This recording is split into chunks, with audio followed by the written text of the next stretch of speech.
Ça y est les gars, je viens d'acheter mon premier drone FPV. Bon du coup si tu tiens dans une petite boîte comme ça, t'imagines bien, il est pas très grand, mais normalement il devrait vraiment bien voler. Si tu sais pas du tout ce que c'est le drone FPV, t'inquiète pas, on va en parler juste après, mais d'abord on va se déballer ça. Et voilà, pour ceux qui connaissent, c'est le Mobula 6.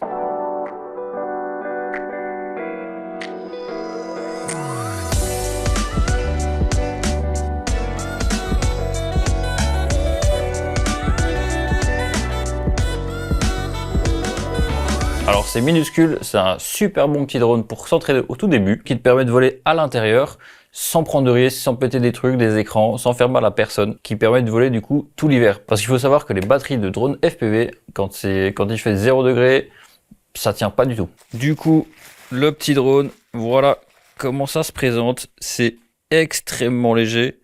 C'est un petit peu mou ici pour amortir les chocs. Il y a une caméra ici du coup. Avec ces petites batteries là, vous tenez à peu près 4 minutes. C'est pas beaucoup.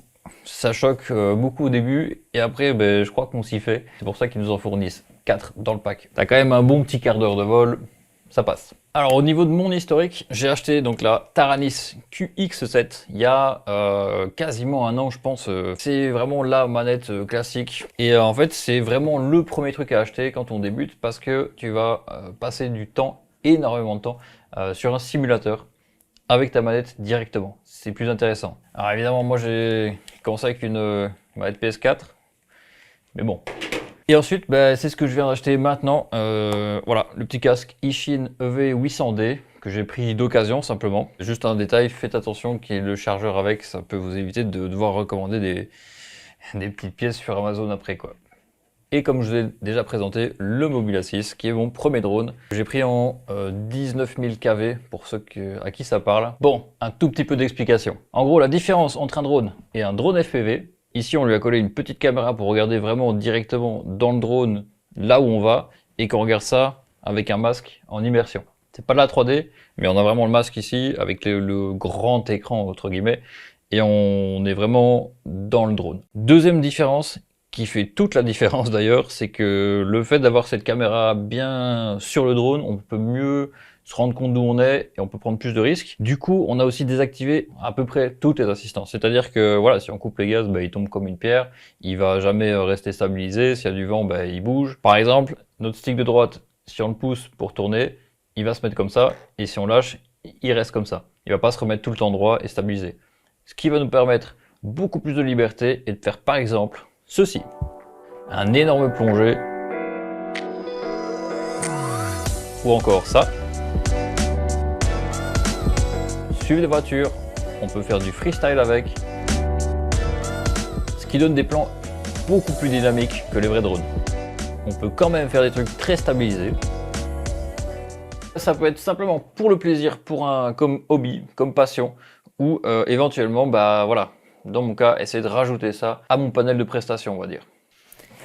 Bon, après avoir passé un petit moment à paramétrer tout ça, j'ai enfin réussi à connecter le drone avec le casque. Ça, c'était super facile. Ensuite, il a fallu connecter la manette au drone et ça m'a pris un petit temps. Évidemment, ça fait 15 jours que je crame des tutoriels YouTube en balle pour réussir à le connecter dès que je l'aurai. Heureusement que je l'ai fait, parce que si je l'avais pas fait, clairement je volais pas aujourd'hui, c'est clair. Pour la faire simple, il y avait un petit problème de communication entre les deux, et donc sur Betaflight, c'est le programme qui nous permet de régler le drone, d'avoir accès à tous ces paramétrages. Et bien sur Betaflight, il y avait un petit truc à changer. Une fois que ça a été fait, tout s'est bien connecté, donc voilà. J'ai juste démarrer un tout petit peu, tester les moteurs, fait tous les réglages entre la manette et le drone parce que ça il y en a beaucoup. Pour vous expliquer vite fait bien fait, on a un bouton simplement ici pour armer les moteurs. À ce moment là, les moteurs du drone se mettent... Ah oui non. Se mettent à tourner légèrement et du coup il faut pas trop l'emmerder parce qu'il essaie de je sais pas trop quoi, stabiliser ou quoi. Je suis encore débutant. Ici c'est quand je tombe et quand il est face retourné, il y a moyen d'activer les moteurs pour qu'ils aillent dans l'autre sens histoire de leur flip du bon sens. Ça c'était pour changer tous mes modes avec des assistances ou sans assistance. Et si je me suis mis le beeper justement. Ça simplement si vous l'avez perdu, vous êtes dehors, ou vous savez plus trop où il est, derrière un buisson, dans un arbre, vous activez ça et il va commencer à biper de plus en plus fort. et de plus en plus vite si je me rappelle bien. Parce que là, c'est sûr que si vous êtes loin, ça va être compliqué de l'entendre.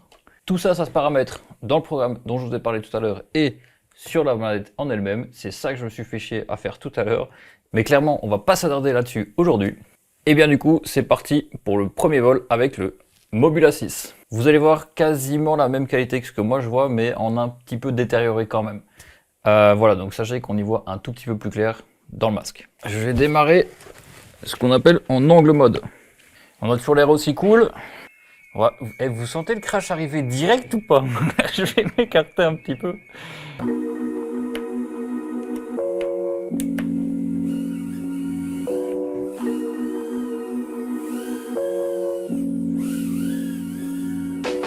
Ouais, c'est chaud, hein. Ça, c'est juste pour m'habituer, donc en fait, c'est un petit mode qui le stabilise automatiquement pour essayer de m'habituer un petit peu au gaz, tout simplement.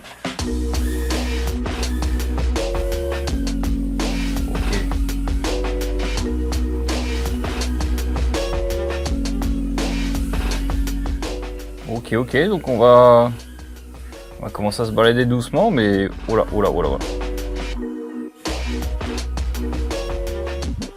ça va être tendu là. Eh bien, réaction à chaud, pas évident, hein. Clairement, sur simulateur, c'est vraiment plus tranquille. Les drones sont plus gros et tout. Là, c'est un tout petit drone qui redescend très rapidement, qui garde pas très bien la hauteur, mais évidemment, ça se maîtrise. Donc en fait, ici, la caméra, si vous voulez, elle est quand même fort penchée vers le haut. Ici, on a, du coup, si je veux regarder moi devant moi, il faut que je mette le drone à peu près comme ça, exactement. Ce qui fait que il va vouloir avancer tout le temps assez vite. Parce que, voilà, on met les gaz vers là-bas, quoi. Et donc, en gros, ici, je vais essayer de baisser un tout petit peu la caméra, même beaucoup, pour pouvoir regarder devant moi en étant plus tranquille. Parce qu'ici, en fait, il faudrait juste accélérer très fort. Du coup, je règle ça, et puis on réessaye un deuxième vol. Donc là, ouais, du coup, je suis en mode accro, et donc ce qui veut dire qu'il n'y avait plus aucune assistance, hein, comme on a pu le voir. Je crois que c'est beaucoup ça le drone au début, hein.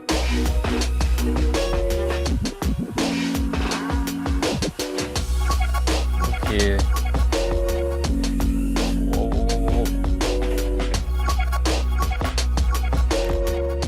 Toujours aussi chaud.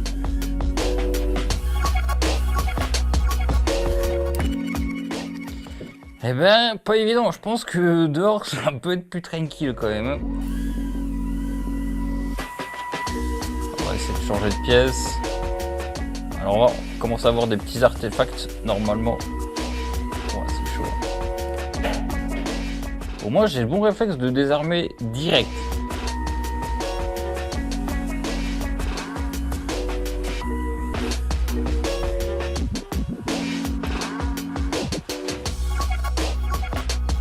Au calme. Je suis pas encore trop sûr pour les escaliers là.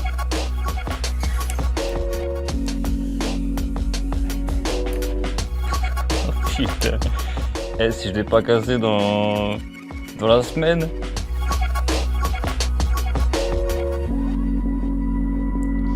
Ok, petit tour du propriétaire du coup.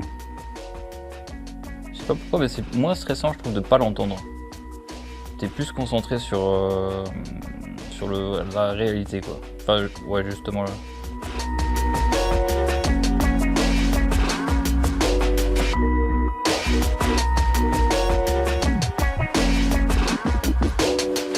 Ok. Et demi-tour je suis pas encore trop à l'aise, hein.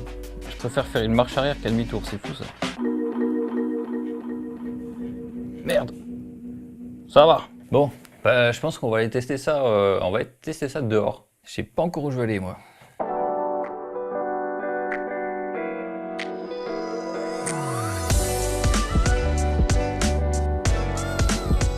Franchement, l'endroit est impeccable. Je vous ferai des petits plans là. Comment avoir l'air con en public? Le tuto est très simple. Mettez-vous au drone FPV, partez sur le même masque que moi. Ah, il en faut pas plus pour avoir l'air complètement débile en public. Ah!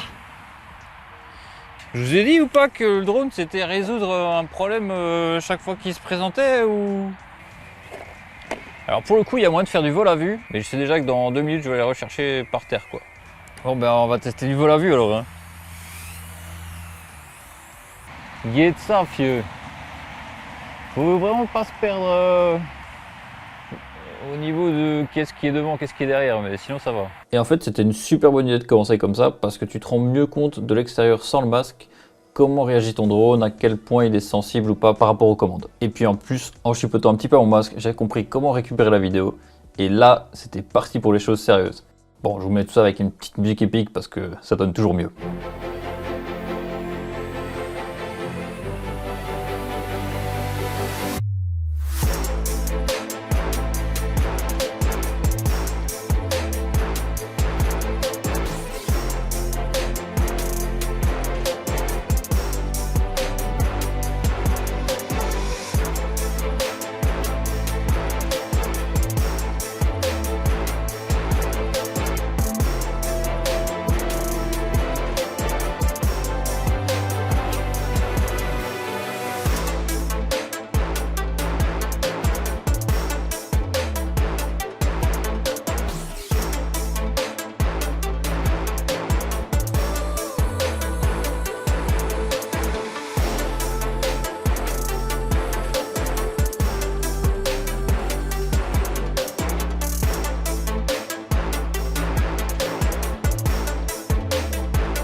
Et je termine la vidéo GSM tellement les sensations sont juste folles.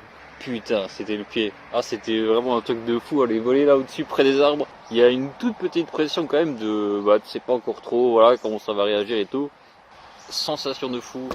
C'est pas que je recommanderais à tout le monde parce que, quelques petites embûches avant d'en arriver là, mais honnêtement, bête d'expérience. Vraiment. 3 de professeurs morts et en vrai il en a dans le sac ce petit hein. Il en a dans le sac ce petit là quand même hein. Du coup voilà, je vais aller monter tout ça. En tout cas trop content d'avoir gardé un souvenir de cette première journée de drone. Rien de plus à dire. On se retrouve pour la prochaine, ça va arriver fort les gars.